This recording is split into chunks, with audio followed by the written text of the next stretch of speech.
이렇게 움직였을까요? 오늘 외국인과 기관 쌍끌이 매도를 했는데 그 이유도 좀 궁금해지고요. 내일은 금요일입니다.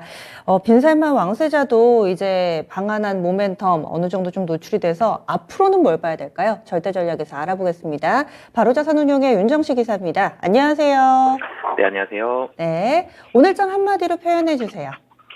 네, 숨 고르는 중으로 표현해봤습니다. 쉬어간다 이렇게 보시는 거네요. 네, 이 쉬어가는 구간이다라고 보여지고요. 지수는 오늘 그래도 1.39%니까 뭐 작은 건 아니지만 하락을 했죠. 그리고 최근에 이 지수에 대한 일봉을 보게 되면 음봉이 최근에 좀 많죠. 4일 연속 음봉입니다. 근데 음봉이 뭐 굉장히 길고 추세가 바뀌었다라기보다는 좀 쉬어가는 모습들이 좀 많고요. 근데 또 4일 연속 이전을 보면 또 대부분이 또 양봉이죠. 너무 좀 가파르게 오른 부분도 없지 않아 좀 있습니다. 예, 그래서 좀 쉬어가는 모습들이 좀 강하고 외국인 매도도 나오고 있고 달러 강세도 나오고 있는데 외국인도 너무 많이 너무 빨리 좀 산 부분들이 있었고 달러도 너무 빨리 너무 많이 급격하게 좀 내린 부분들이 있었기 때문에 지금 뭐 특정 무슨 사건이 있어서 이렇게 빠진다기보다는 좀 많이 올랐고 빠르게 많이 올랐고 좀 팔고 싶은 욕구가 좀 강한 상황에서 시장 사실은 좀 심심한 이벤트로 따지면 심심한 상황이죠. 이벤트가 큰 이벤트가 많지 않기 때문에 이런 상황에서 차익 실현 매물 좀 나타내고 있는 상황이다 정도로 보시면 되겠습니다. 이게 많이 올라서 팔고 싶은 욕구가 올라 있는 데다가 이벤트도 또 소강 국면이라 이런 형세가 만들어졌다 이렇게 보시는 건데 그러면 오늘장에서의 체크 포인트 어떤 것들 볼 수 있을까요?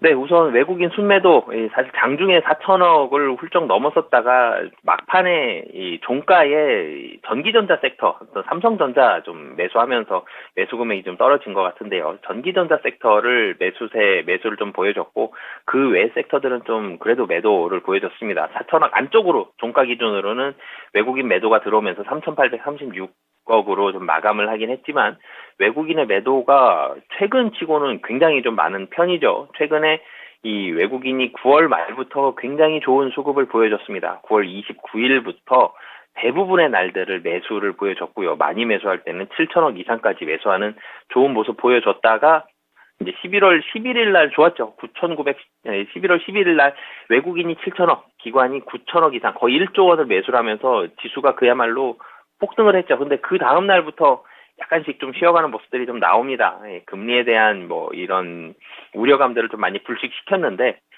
사실 너무 많이 갔죠. 너무 빨리 하루에 80포인트 오르는 게 너무 좀 많이 올랐다는 판단이 기관들도 좀 있었던 것 같고요. 그러면서 외국인 매수가 확 좀 줄어드는 모습 이번 주 월요일이었죠. 나왔었고 그리고 15일과 17일 화요일과 목요일 매도가 나왔는데 오늘 매도가 뭐 굉장히 좀 많이 나온 편이죠. 최근 들어서는 3,842억 원 거의 4천억이 가까운 금액들이 좀 나오는 그런 모습이 있었고 환율도 오늘 조금 빨랐죠. 아침에는 환율이 한 5원 정도 상승이었는데요. 장 후반으로 가면서 환율이 좀 빠른 속도로 올라갔습니다. 그러면서 지금 뭐 마감은 상황을 보면 1339원 10전 그러니까 14원 10전이 올라갔습니다. 최근 들어서는 오늘 외국인 매도도 좀 큰 편이고요. 환율이 올라간 규모도 좀 큰 편입니다. 원달러 환율이 장중에는 이 상승세가 좀 커지는 그런 모습이 있었고 이 매도하는 섹터를 좀 본다라면은 뭐 외국인 매도하면 당연히 항상 이 전기전자 섹터가 뭐 거의 절반에 가깝죠. 전기전자 섹터 위주로 순 매도가 나왔고요. 그리고 최근에 이 분위기가 그래도 그렇게 나쁘지 않았었던 뭐 운수장비 쪽으로도 매도가 좀 많이 나왔고요. 그리고 금융업도 오늘 좀 많이 나왔습니다. 시장에서 최근에 조금이라도 올랐던 종목들도 좀 나왔었고 그리고 팔기 좀 편안한 종목들도 좀 매도가 좀 많이 나왔고 그리고 뭐 철강이라든지 화학이라든지 이 전체적으로 좀 고르게 시가총액 이 좀 기준으로 해서 고르게 좀 매도가 많이 나오는 그런 모습들이 좀 오늘 좀 있었고요. 좀 특징적인 부분 좀 살펴본다라면 오른 종목 열심히 많이 찾아봤는데 게임주가 좀 눈에 띄더라고요. 크래프톤도 그렇고 NC소프트도 그렇고요. 뭐 지스타 열리고 있는 와중에 내년 실적은 그래도 좀 올라가지 않겠냐라는 그런 부분들도 있고 중국에 대한 규제 완화 기대감도 있죠. 중국이 전체적으로 뭐 코로나도 그렇고요. 좀 풀려가고 있는 그런 모습들이 좀 있습니다. 이런 부분들이 중국 관련해서 사실은 게임주들이 많은 모멘텀을 이전에 받았었고 실적도 많이 좋아지는 모습들이 있었거든요. 이런 부분들이 오늘 좀 작용을 하면서 게임주들 좀 반등하는 특히 이 시가총액이 좀 큰 게임주들이 좀 더 좋았죠. 예, 중국 비중도 좀 있고요. 지스타 기대감도 있고, 뭐 내년 실적 기대감도 있고, 이런 게임주들 일부 좀 반등하는 그런 모습으로 오늘 시장은 마감했다라고 보시면 되겠습니다. 네. 내일장은 어떤 점이 중요할까요? 네, 우선 필라델피아 연준 경기 전망 그리고 미국 캔자스 시티 제조업 활동 지수 이런 부분들이 있는데 연준 위원들 얘기를 할 텐데요. 연준 위원들이 경기 침체 얘기를 사실 할 가능성이 좀 높아 보입니다. 물가가 떨어진 거 좋았는데요. 이 금리가 너무 빠르게 오르니까 시장이 굉장히 좀 위축되어 있다가 CPI가 낮게 나오고 12월 50bp 가능성이 매우 높아지면서 시장이 환호했죠. 근데 이 원인을 살펴보면 물가가 안 올라서, 그러니까 물가가 상당히 덜 올랐는데 덜 오른 이유가 시장이 편안해져서 물가가 덜 오른 게 아니고요. 경기가 좀 떨어지고 있어서 물가가 덜 오른 거였거든요. 그러면 이제는 경기가 좀 떨어지고 있다. 경기 침체에 대한 부분. 경기가 침체된다 그러면 한 달 전만 하더라도 시장은 환호했을 겁니다. 금리 인상이 1번 포커스였기 때문에. 근데 이제는 금리 인상 포커스가 좀 멀어졌죠. 지금은 경기 침체에 좀 더 포커스를 맞출 수 있기 때문에 저 연준 위원들의 발언이 경기가 좀 침체다 그러면 지수는 조금 더 쉬어갈 수 있는 그런 부분들이 있기 때문에 연준 위원들의 그런 발언들을 좀 주목을 해보셨으면 좋겠고요. 뭐 그렇다고 연준 위원이 경기 침체 얘기한다고 지수가 급락할 가능성은 낮습니다. 그렇기 때문에 신경은 쓰되 그리고 부정적인 코멘트가 나오면서 시장이 쉬어갈 가능성은 높지만 그렇다고 낙담할 정도까지는 아니다라고 보시면 되겠습니다. 근데 요즘에 연준 위원들이 발언을 할 때도 그 의원들 사이에서도 의견이 너무나도 엇갈려서 그 좋게 얘기했다고 지수가 오르는 것도 아니고 부정적이라고 지수가 밀리는 것도 아니어서 이런 현상을 어떻게 봐야 될까요?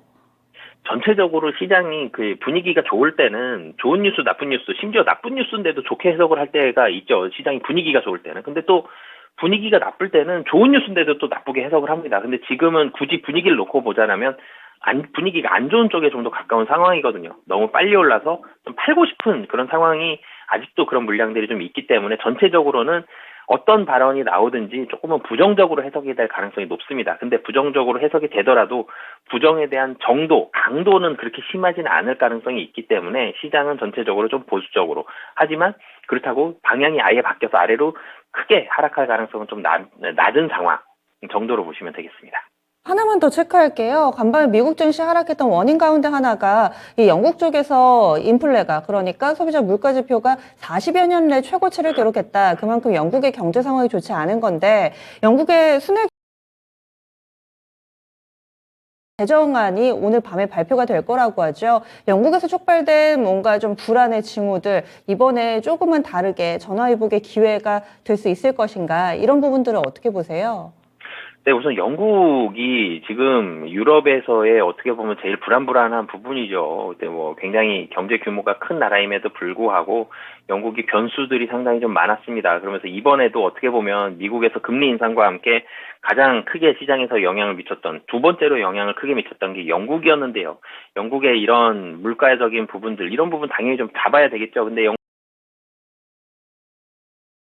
조절을 하고 있는데 여기서 더 강력하게 하기는 좀 만만치는 않습니다. 하지만 분명히 물가는 좀 잡힐 가능성이 높죠. 왜 그러냐면 영국만 물가가 많이 오를 수는 없거든요. 전 세계적으로 지금 물가는 조금씩 잡혀가고 있는 상황이기 때문에 이 영국에 대한 부분들은 걱정은 좀 덜 하셔도 될 것 같습니다. 예, 알겠습니다. 그러면요, 절대 전략 어떻게 세워볼까요? 네, 우선 지수 자체는 박스권 내 등락일 가능성이 매우 좀 높습니다. 박스권 상단은 2,500선 정도, 지난주에 갔었죠. 2,500선 정도로 보시면 될 것 같고요. 박스권 하단 같은 경우는 2,350 정도로 보시면 되겠습니다. 사실 2,350보다는 조금 높아질 가능성, 2,400 정도 가능성이 좀 높은데 좀 낮게 잡았을 때 보수적으로 2,350선 정도인데요. 지수는 박스권 내 등락일 가능성이 높은데 여기서 어떤 종목 사고 팔아야 되는지 지금 우선은 한번 위로 올렸는데 여기서 2차 전지를 더 사기에도 조금 부담스러운 이 기관들의 모습들이 보여주고 있거든요. 그렇기 때문에 이 박스권 내에서 종목별로 좀 빠르게 순환매가 될 가능성이 좀 높아 보이고요. 개별 종목별로 섹터별로 예를 들어서 어제 밤 같은 경우 미국에서 반도체 부정적이었는데 오늘 아침에 하이닉스 마이너스 10% 갔다 왔죠.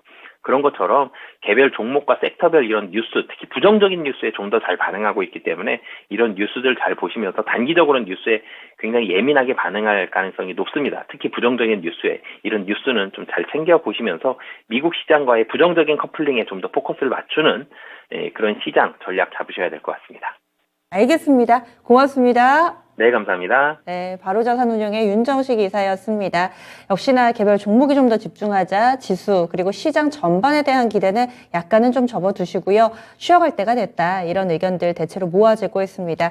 뉴스에 많이 반응을 할 것 같아서 개별 종목군들별로 또 플레이를 다르게 해주셔야 될 것 같습니다.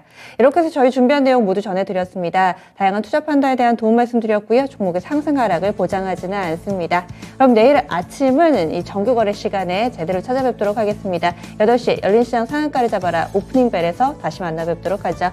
여기서 인사드리겠습니다. 고맙습니다.